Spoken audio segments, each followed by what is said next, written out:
And that's what I mean by kind of a radical kind of novelty that would be different from linear novelty, as in it's going to change. What I see will change in the next minute. No, the very being of it is new and old at the same time.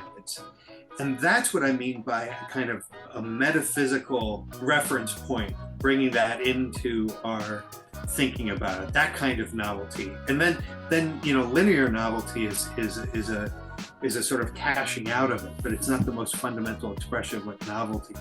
Totally, yes. So check this out. The distinction between art as artifact and art as the continuity of contact with the transcendent. Right? So the artist, the process of being in relationship with the transcendent, which enables the expression of that which wants to express itself through you, is art, right? And then the artifact is not art, it is the end process, which in some sense carries two elements. It carries a bit of the imprimatur, the ambiance of art, and it's very good, easy to sell, right? So the shifting into the category of novelty that we've become inured to, I just realized, is merely the consequence of the fact that we need to be able to commoditize novelty. Yeah. We've needed to actually take the hit of novelty, which is in fact a biologically evolved thing, and turn it into a frigion that can be packaged and reproduced and reproduced and reproduced as a commodity. But what you're pointing to is that the actual source and origin of that thing is an actual direct connection to the eternal, to that which gives access to meaning, that which gives source, that which is creativity itself in essence. And so then I was perceiving that experience of the return to Easter, right? The return to that which is the same, but is in fact actually fundamentally grounding in the infinite, and therefore is not the same, but is eternal. And these are qualitatively distinct ways of thinking about it.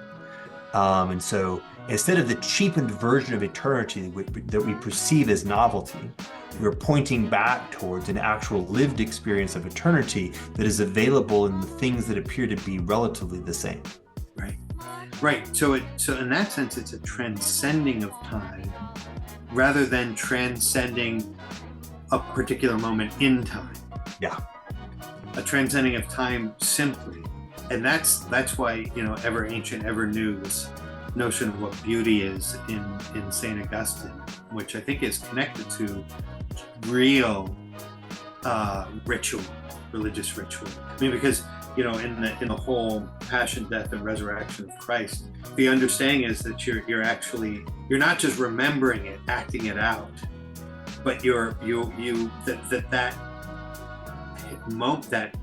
event is an eternal event. St. Paul talks about the pleroma, the fullness of time. It's not just an important moment. It's the fullness of time. And when we celebrate the ritual, we're actually stepping out of, in a way, our time and entering into that time. Kairos as opposed to chronos or something.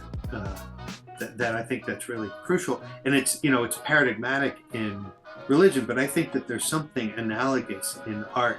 Schopenhauer has some beautiful reflections on how art is the experience of a beautiful art object also invites us in some analogous sense to step outside of time. A reunification of art and religion when we orient beauty first in our relationship with the sacred, right? So the disordering of moving truth first, which is also another characteristic of the last half or millennium or such, has the consequence of separating things like art and religion, and by the way, art and science. But once you reorder things properly and you put beauty first, then you notice that the act of art and the act of religion are in fact identical. I would also say the act of science. The work of science is great. It's very important, right? It is actually the artifacting of science into things that can then be distributed more broadly, right? So we're maintaining the continuity of contact. It's plugged in, science plugged into reality, as opposed to science separated from reality and merely increasingly noisily making up its own nonsense, by the way. We should point that out.